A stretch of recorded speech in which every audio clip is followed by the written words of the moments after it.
पुरानी पीढ़ियों में लोग आसानी पूर्वक 100 वर्ष तक जीवित रह लेते थे, परंतु आज के जमाने में 60-70 वर्ष की आयु तक जीवित रहना भी काफी माना जाता है। उनमें से भी जो लोग अच्छे होते हैं और अच्छे कर्म करते हैं, वे लोग तो और भी कम आयु में इस संसार को छोड़कर परमलोक को चले जाते हैं। और आप लोगों ने भी यह अवश्य सुना होगा कि फला आदमी बहुत भला इंसान था, लेकिन भगवान ने उसे बहुत जल्दी अपने पास बुला लिया, किंतु फला दुष्ट पापी अभी तक जीवित है, इसे जल्दी मौत क्यों नहीं आती? तो क्या कारण है कि अच्छे और भले लोगों की मृत्यु जल्दी हो जाती है तथा बुरे, दुष्ट और अधर्मी लोग लंबा जीवन जीते रहते हैं? आज की प्रस्तुति में हम इसी प्रश्न का उत्तर खोजने का प्रयास करेंगे। तो संपूर्ण जानकारी के लिए वीडियो के अंत तक हमारे साथ बने रहिए। हमारे पौराणिक ग्रंथों जैसे कि गरुड़ पुराण के अनुसार किसी इंसान के जन्म के पूर्व ही यह निर्धारित हो जाता है कि उसका जन्म कब होगा, कहाँ होगा, वह किस माता पिता की संतान बनेगा, किस कन्या से उसका विवाह होगा तथा उसकी मृत्यु कब, कैसे और कहाँ होगी। संसार के सभी धर्मों के अनुसार मृत्यु को अटल सत्य माना गया है और प्रकृति के नियम के अनुसार जो पैदा हुआ है उसे मरना भी अवश्य पड़ता है। आपने जरूर ही देखा और सुना होगा कि अनेक ऐसे महान व्यक्तित्व हुए हैं जिन्होंने अल्पायु में ही अपने अच्छे कर्मों के द्वारा समस्त संसार में प्रसिद्धि पाई और कम उम्र में ही इस संसार से विदा हो गए। इसी प्रकार हमारे और आपके कई परिजन ऐसे रहे होंगे जो बहुत भले इंसान थे और उन्होंने जीवन में कभी किसी का बुरा नहीं किया, किसी को सताया नहीं, परंतु फिर भी ईश्वर ने उन्हें अतिशीघ्र ही अपने पास बुला लिया, जबकि उन्हें अपने अच्छे कर्मों के फलस्वरूप अधिक जीवन प्राप्त होना चाहिए था, किंतु ऐसा नहीं हुआ, बल्कि सब कुछ इसके विपरीत घटित हुआ। ऐसा क्यों हुआ? आइए इस बात को समझते हैं। आपने पौराणिक कथाओं में अवश्य सुना होगा कि जब कोई ऋषि मुनि किसी देवता या अप्सरा पर क्रोधित हो जाते थे तो उस देवता या अप्सरा को दंड स्वरूप मृत्युलोक अर्थात पृथ्वी लोक पर जन्म लेने के लिए भेज दिया जाता था और कई वर्षों तक उनका उद्धार नहीं हो पाता था। इसका तात्पर्य है कि पृथ्वी लोक देवताओं और अप्सराओं के लिए ऐसा भयानक स्थान था जहां उन्हें केवल दंड भोगने के लिए भेजा जाता था।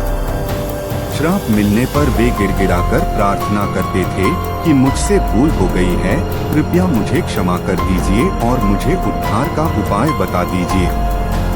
इसके अतिरिक्त मृत्युलोक अर्थात पृथ्वी लोक का दूसरा पहलू यह भी है कि यहाँ पर कई देवताओं ने अवतार लिए हैं और दुष्टों तथा पापियों का विनाश करके सज्जनों का कल्याण भी किया है।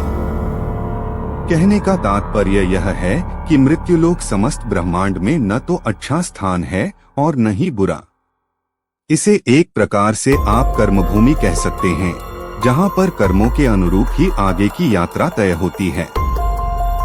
परंतु इस मृत्युलोक पर जब इंसान जन्म लेता है तो इस लोक की मोहमाया उसे अपने जाल में फंसा लेती है, जिसके कारण यह लोक हमें बहुत प्रिय लगने लगता है और हमें इस लोक में रहने वाले इंसानों से प्रेम तथा मोह हो जाता है। इसीलिए हम इस लोक को छोड़कर कभी जाना ही नहीं चाहते हैं।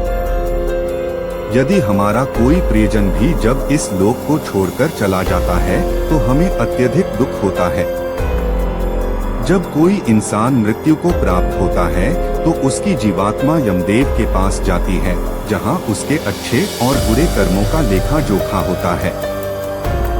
यदि किसी जीवात्मा ने पृथ्वी लोक पर जीवित रहते हुए बुरे कर्म किए हों और अन्य इंसानों, प्राणियों को सताया है तो उसे अगला जन्म प्राप्त होता है तथा पूर्व जन्म में उसके द्वारा सताए गए सभी लोगों का उसे हिसाब किताब चुकाना पड़ता है।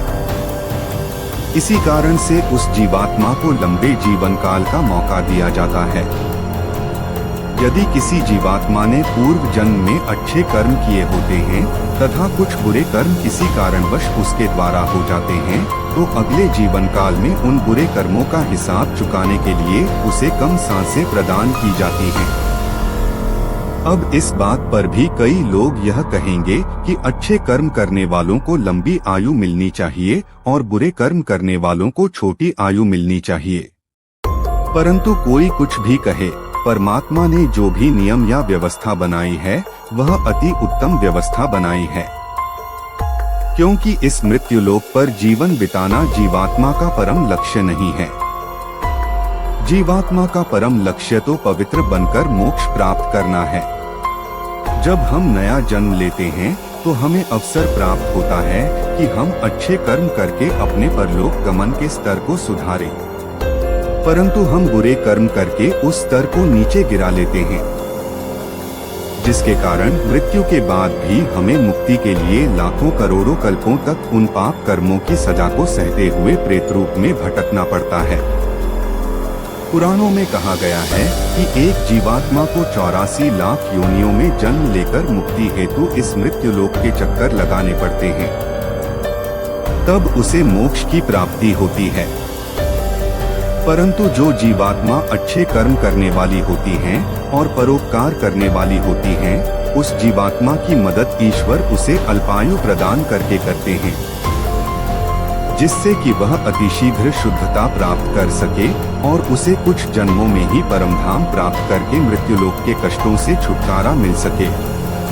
इन सब बातों के अतिरिक्त एक कारण यह भी है कि प्रत्येक जीवात्मा पृथ्वी लोक पर किसी न किसी उद्देश्य की पूर्ति के लिए जन्म लेती है, और जब उद्देश्य पूर्ण हो जाता है तो परमेश्वर उसे अपने पास बुला लेते हैं। परंतु ऐसा भी नहीं है कि जो लोग लंबा जीवन जीते हैं उन्होंने बुरे कर्म ही किए हों।